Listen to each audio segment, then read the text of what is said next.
Mr. Eric Labat, most of you know, is from St.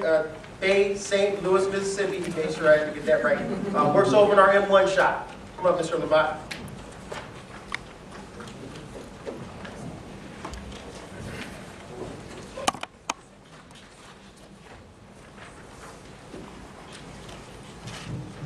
Good morning, everyone. Good morning.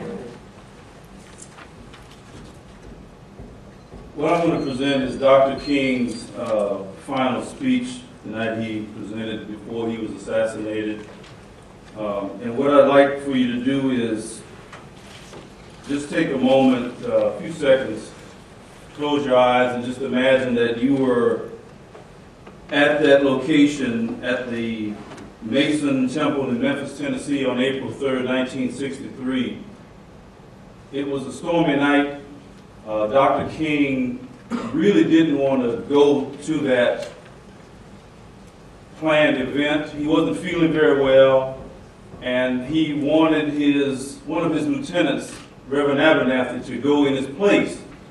But they all encouraged him and said, Dr. King, they came here to see you. So he finally went, and it was more of an apocalyptic sermon that he presented, almost predicting his death.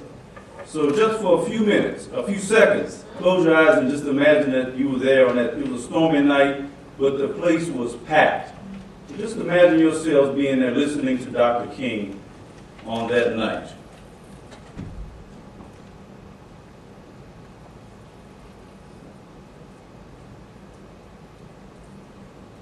I'm delighted to see each of you here tonight.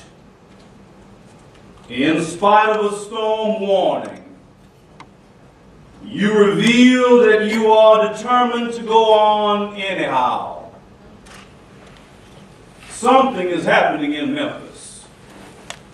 Something is happening in our world. And you know, if I was standing at the beginning of time, with the possibility of taking a general and panoramic view of the whole of human history up to now, and the Almighty said to me, Martin Luther King, which age would you like to live in? I would take my mental flight by Egypt,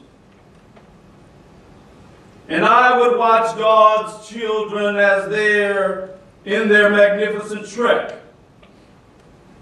from the dark dungeons of Egypt through, or rather across the Red Sea, through the wilderness, on toward the Promised Land. And then, in spite of its magnificence, I wouldn't stop there. I would move on by Greece and take my mind to Mount Olympus. And I would see Aristotle, Plato, Socrates, Euripides, and Aristophanes assembled around the Parthenon.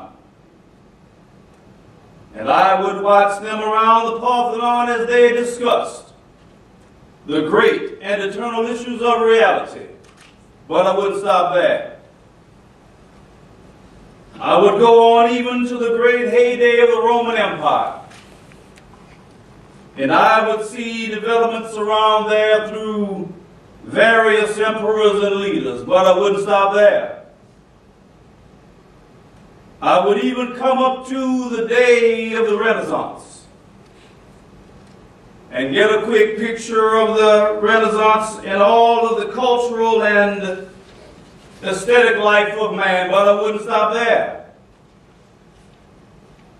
I would even go by the way for the man for who I'm named had his habitat.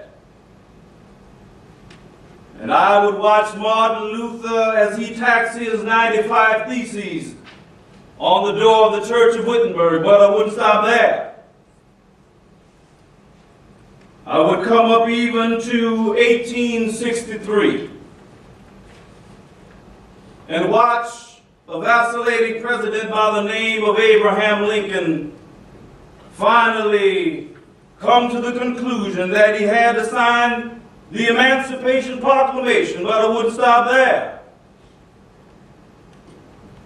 I would even come up to the early 30s and see a man grappling with the problems of the bankruptcy of his nation, and come with an eloquent cry that we have nothing to fear but fear itself, but I wouldn't stop there. Strangely enough, I would turn to the Almighty and say, if you allow me to live just a few years in the second half of the 20th century, I would be happy. Now that's a strange statement to make, because the world is all messed up. The nation is sick, trouble is in the land, confusion all around. That's a strange statement to make. But I know somehow that only when it is dark enough can you see the stars. And I see God working in this period of the 20th century in a way that men in some strange way are responding. Something is happening in our world. The masses of people are rising up, and wherever they are assembled today, whether they are in Johannesburg, South Africa, Nairobi, Kenya, Accra, Ghana, New York City, Atlanta, Georgia, Jackson, Mississippi, or Memphis, Tennessee, the cry is always the same: we want to be free. And another reason that I'm happy to live in this period is that we have been forced to a point where we are going to have to grapple with the problems that men have been trying to grapple with through history. But the demands didn't force them to do it. Survival demands that they grapple with them. Men for years now have been talking about war and peace, but now no longer can they just talk about it. It's no longer a choice between violence and nonviolence in this world. It's nonviolence or non-existence. That is where we are today. And also in the human rights revolution, if something isn't done and done in a hurry to bring the colored people to the world out of their long years of poverty, their long years of hurt and neglect, the whole world is doomed. Now I'm just happy that God has allowed me to live in this period to see what is unfolding. And I'm happy that He's allowed me to be in Memphis. I remember when Mrs. King and I were first in Jerusalem. We rented a car and drove from Jerusalem down to Jericho. And as soon as we got on the road, I said to my wife, I can see why Jesus used this as a setting place for His parable. It's a winding, meandering road. It's really conducive for ambushing. You start out in Jerusalem, which is about 1,200 miles, or rather 1,200 feet above sea level. And by the time you get down to Jericho, about 20 minutes later, you're about 2,200 feet below sea level. That's a dangerous road. In the days of Jesus, it became to be known as the Bloody Pass. And you know, it's possible that the Levite looked over at that man on the ground and wondered if the robbers were still around. Or it's possible that they felt that the man on the ground was merely faking and was acting like he was hurt and had been robbed.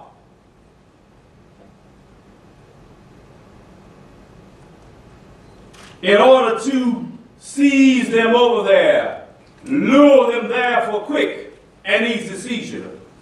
And so the first question that the priest asked, the first question that the Levite asked was, if I stop to help this man, what will happen to me? But then the Good Samaritan came by and he reversed the question. If I do not stop to help this man, what will happen to him? That's the question before you tonight.